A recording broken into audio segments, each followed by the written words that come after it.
ایک خشک موسم جو پہلے سے کہیں زیادہ لمبا تھا، ایک بن بلائے مہمان کی طرح آیا اور جانے سے انکار کر دیا۔ ندیاں خشک ہو کر بھوری لکیروں میں بدل گئیں، درخت پیاس سے جھک گئے، حتیٰ کہ آسمان بھی پیلا لگ رہا تھا، جیسے اس کے آنسو ختم ہو گئے ہوں۔ جانور بے تاب ہو گئے۔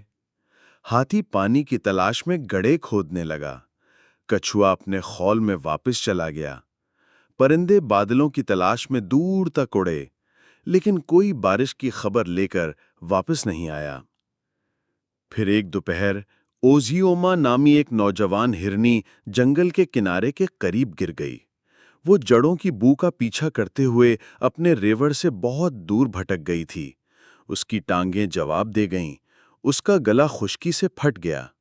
وہ ایک مرجھائے ہوئے درخت کے نیچے بے حرکت پڑی تھی، اس کی سانس مدھوں تھی۔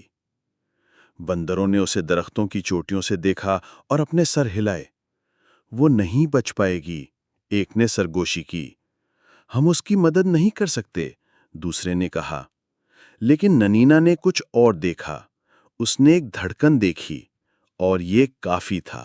وہ خاموش اور ہلکی پھلکی انداز میں نیچے اتری۔ وہ اوزیوما کے سر کے قریب ایک چٹان پر بیٹھ گئی۔ ہرنی نے ایک آنکھ کھولی، پھر اسے دوبارہ بند کر لیا۔ میں پانی لاؤں گی، ننینا نے کہا۔ کسی نے اسے نہیں سنا، کسی نے اس پر یقین نہیں کیا۔ وہ اڑ گئی، زیادہ دور نہیں لیکن کافی دور، پیاسی جھاڑیوں کے پار، ٹوٹی ہوئی زمین پر، پہاڑ کی طرف جہاں اب بھی کائی اگتی تھی۔ اسے ہفتوں پہلے وہاں سبز رنگ کا ایک ٹکڑا نظر آیا تھا جو سائے میں چھپا ہوا تھا۔ اسے دوپہر کا آدھا حصہ لگ گیا۔ جب وہ کائیدار پتھروں تک پہنچی تو اسے ایک قطرہ ملا، پتھروں کے درمیان سرکتا ہوا پانی کی ایک سرگوشی۔ چونچ بھرنے کے لیے کافی نہیں تھا، لیکن اہمیت کے لیے کافی تھا۔ اس نے ادھر ادھر دیکھا اور ایک چوڑا پتا دیکھا جو ایک پیالے کی طرح نرمی سے مڑا ہوا تھا۔ اس نے اسے توڑ لیا، اسے گیلے پتھروں پر دبایا اور انتظار کیا۔ پتے نے قطرے آہستہ آہستہ تقریباً تکلیف دہ طور پر جذب کیے۔ جب وہ چمکنے کے لیے کافی بھر گیا تو اس نے اسے آہستہ سے اپنی چونچ میں اٹھایا اور واپس اڑنا شروع کیا۔ ہوا نے اس کی مزاحمت کی، سورج نے اس کا مذاق اڑایا، پتے سے پانی ٹپک رہا تھا۔ اس نے 3 بار رکا، ایک بار ایک درخت میں، ایک بار ایک باڑ کے کھمبے پر، ایک بار ایک مردہ دیمک کے ٹیلے پر، لیکن اس نے پتا نہیں گرایا۔ جب وہ اوزیوما تک پہنچی تو سورج افق کو چوم رہا تھا۔ ہرنی نے حرکت نہیں کی تھی۔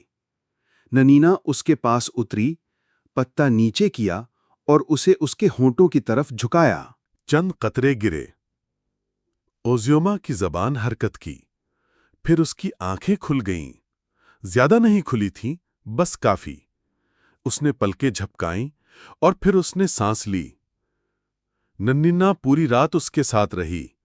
وہ اگلے دن بھی واپس اڑی اور اس کے اگلے دن بھی مزید پانی لاتی رہی، پتا بپتا۔ جلد ہی دوسرے جانوروں نے نوٹس کیا۔ انہوں نے درختوں اور غفاؤں سے دیکھا، خاموشی سے۔ پھر کچھ بدل گیا۔ طوطا اڑ گیا اور بیریاں لے کر واپس آیا۔ کچھوا کسان کی جھونپڑی کے قریب کنویں سے بھیگے ہوئے کپڑے لے کر رنگتا ہوا آیا۔ یہاں تک کہ بندر بھی اس پر سایہ کرنے کے لیے پتے جمع کرنے لگے۔ ایک ساتھ مل کر انہوں نے اوزیوما کو ٹھیک ہونے میں مدد دی۔ جب پہلی بارش واپس آئی، نرم اور غیر یقینی، اوزیوما دوبارہ کھڑی ہو رہی تھی۔ وہ آہستہ آہستہ چل رہی تھی، جیسے کوئی اپنے پیروں پر دوبارہ چلنا سیکھ رہا ہو، لیکن وہ چل رہی تھی۔ جانور ایک خاموش دائرے میں جمع ہوئے، اور پہلی بار الو نے کہا، اسے سب سے مضبوط نے نہیں بچایا، سب سے تیز نے نہیں، یہ وہ تھا جس نے نوٹس کیا۔ ننینا نے اپنے پر پھیلائے اور کچھ نہیں کہا، اسے کہنے کی ضرورت نہیں تھی۔ اخلاقی سبق: چھوٹی سے چھوٹی کوشش بھی کسی ضرورت مند کو زندگی بخش سکتی ہے۔ حقیقی ہمت خاموش، مسلسل مہربانی میں پائی جاتی ہے۔